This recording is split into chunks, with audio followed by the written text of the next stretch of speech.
Mr. President, you know as well as I do the story of the young 13-year-old boy from the Jesse Lee home in Seward who one day at school, as a part of a statewide contest, drew what has become our state flag, which is directly behind you.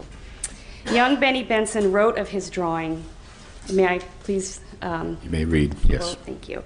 The blue field is for the Alaska sky, and the forget-me-not, an Alaskan flower. The North Star is for the future state of Alaska, the most northerly state of the Union. The dipper is for the Great Bear, symbolizing strength. It's a simple flag, Mr. President, a beautiful flag of the last frontier. When we look upon our flag, we are reminded of the youth of our state because a young person created it.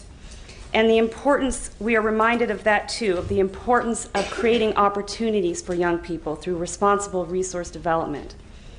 Besides our flag, our state history has several documents that have charted our history, as you well know.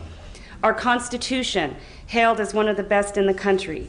The Statehood Compact, where Alaskans went to the polls and we voted in support for statehood.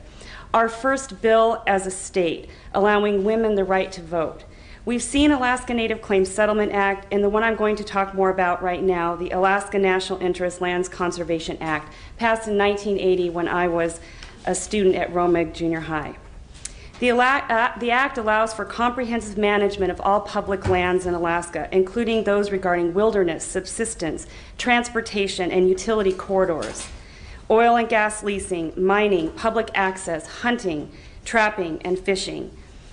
ANILCA either created or expanded the following: the Denali National Park, the Wrangell St. Elias National Park and Preserve, the Gates of the Arctic National Park and Preserve, Lake Clark National Park and Preserve, the Kobuk Valley National Park, Katmai National Park, Glacier Bay National Park and Preserve, the Alaska National Wildlife Refuge, Mr. President, the Kenai Fjords National Park, among others, and I can name them, the Yukon Delta National Wildlife Refuge. Mr. President, more than 105 million acres of land in Alaska.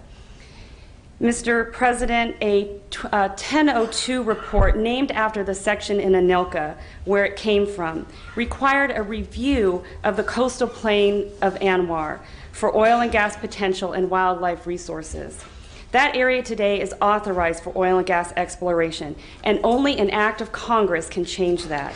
Yet the President is recommending that Congress designate 12 million more acres of ANWR as wilderness, including 1.5 million acres of the coastal plain area.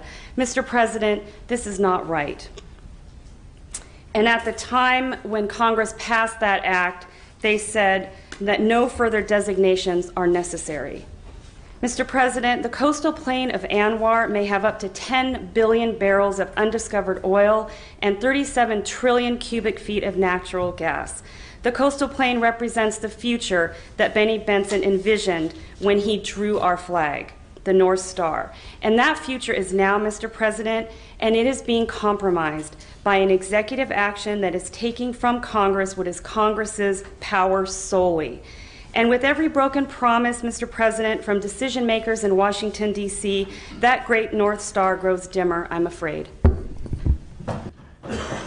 Thank you, Senator Costello.